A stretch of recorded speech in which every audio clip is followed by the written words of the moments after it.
Ya, bahwa anak belum tamyiz, apalagi pakai pampers yang ada najisnya, jangan dibawa ke masjid. Kalau seperti itu, kalau mau dibawa ke masjid, sucikan dulu, ganti pampersnya yang suci, yang masih bersih. Dan itu pun kalau yakin nanti tidak pipis di sana, artinya dibawa sudah bersih suci, kemudian dibawa dan langsung melaksanakan sholat, ya. Jadi tidak ada kans untuk mengeluarkan najisnya. Itu juga dengan pertimbangan bahwa si anak ini gak akan lari-lari, si anak ini tertib kalau kita bawa.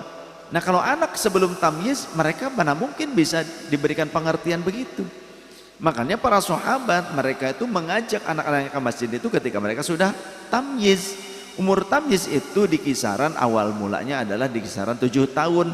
Makanya Rasulullah mengajarkan, didiklah anak-anak kalian dengan sholat wahum abna'u sab'i sinin, di saat mereka berumur 7 tahun. Bukan berarti para sahabat ini nggak ngajarin anak-anak mereka sholat sebelum umur 7 tahun, bukan. Tapi mereka baru mau mengajak anak-anaknya ke masjid di umur tamyiz, karena anak tamyiz masih bisa diberikan pengertian, dididik, ya. Nah, kalau ke masjid, kalau sholat, ikuti ayah, ikuti kita semua, ikuti imam. Jangan kamu berlari-lari. Nanti kalau mau lari-lari setelah sholat, gitu. Jangan main-main. Ketika sholat sudah fokus sholat. Paling anak-anak cuma nengok-nengok doang. Anak yang tamyiz. Kalau anak yang belum tamyiz, waduh, Gusti Nu Agung, mik imam didudut. Ini beneran.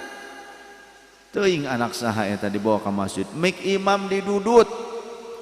Ya, tahu didudut, dijamret mik, kabel micnya, sedangkan micnya itu dipakai di sini. Micnya imam itu dipakai di sini, set kabelnya menjuntai ke bawah, ditudut kata budak, tutut imam kok kegituan. Gusti Nu Agung. Nah, ini kejadian nyata, sholat Jumat pula. Sholat Jumat, kabel mic imam yang di sini gitu, didudutan atau imam kok kegituan. Ada anak belum tamyiz, apalagi perempuan.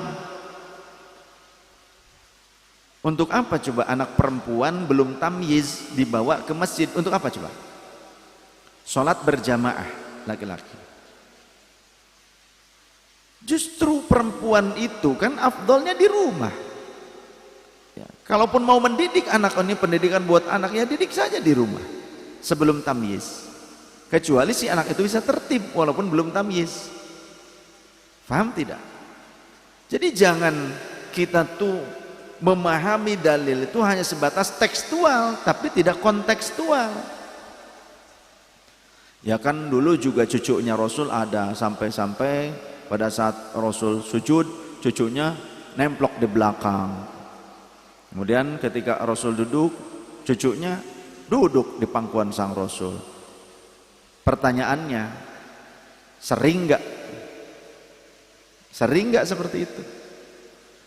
Pertanyaannya, Sayyiduna Hasan dan Husain cucu Rasul itu sering nggak seperti itu? Ada kalimatnya, sering tidak? Pernah, iya. Bukan berarti dilakukan rutin. Nah, ini dilakukan rutin, guys. Nyaho anakna bader pisan, Gusti Nu Agung. Rutin, ini pendidikan anak.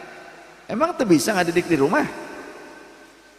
Ya, tapi kan ada keterangan ulama seperti Imam Ghazali, Imam Nawawi, kalau masjid sudah hilang dari hingar-bingarnya suara anak-anak kecil, maka itu pertanda bahwa kerusakan terjadi pada umat muslim. Iya, maksudnya jangan mengusir anak-anak dari masjid. Ya, anak-anak diusir dari masjid, ya jangan. Emang siapa yang nyuruh ngusir dari masjid? Makanya daripada diusir, anak yang belum tamyiz tong dibawa ke masjid gitu kan?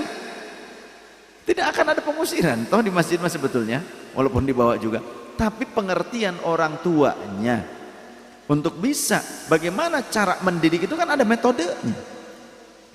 Kan Rasul sudah memberikan contoh, wahum abna'u sab'i sinin. Yang dimaksud adalah intensitas pendidikan yang diberikan kepada si anak tentang sholat itu lebih fokus lagi, lebih intens diberikan tanggung jawab kepada si anak ketika si anak memasuki masa tamyiz. Nah, ini harus dipahami oleh kita. Ketika tamyiz dibawa ke masjid, dia masih bisa tertib. Tapi ketika belum tamyiz susah untuk tertib, begitu. Namun jika bisa tertib walaupun belum tamyiz dan bisa diyakini tidak membawa najis, maka tidak mengapa. Nah, itu cucunya Rasul nemplok di Rasulullah bagaimana? Enggak pakai pampers. Jadi kalau pipis ketahuan, bener? Cuma pakai celana atau pakai sarung, pakai kain yang tipis, enggak pakai pampers. Jadi kalau pipis pasti ketahuan. Maka ketika pipis tidak mungkin Rasul diam saja, ya kan? Di situ tidak ada keterangannya. Dan cucunya Rasul itu ketika duduk di pangkuan Rasul saat Rasul duduk dalam sholat, cucunya Rasul pipis, nggak ada keterangannya. Artinya tidak dalam kondisi membawa najis. Nah, sekarang pakai pampers, yang pampersnya juga tidak baru, pampersnya bisa dimungkinkan, bahkan ada kemungkinan mengandung najis, membawa najis. Kalau dipikirkan ini najisnya di pampers, kan nggak nempel. Ya kalau begitu, gini, pampers yang ada tainya bungkus pakai plastik, kantongan kumaneh bawa sholat. Kira-kira gimana? Boleh nggak? Antum bawa pampers orok, pampers siapa aja lah, mau anak kamu kek, mau itu yang umur berapa kek, ya, ada nya atau ada pipisnya, bungkus, lipat bungkus, masukin ke saku gamis, saku baju, dibawa sholat. Kira-kira Allahu Akbar, sah tidak sholatnya? Tidak sah. Jadi jangan karena ada di dalam pampers, nyerap ke pampers, kemudian kamu anggap itu tidak najis. Ya kalau kamu anggap tidak najis, ya dahar pampersnya kemana? Ya, lumayan merentah.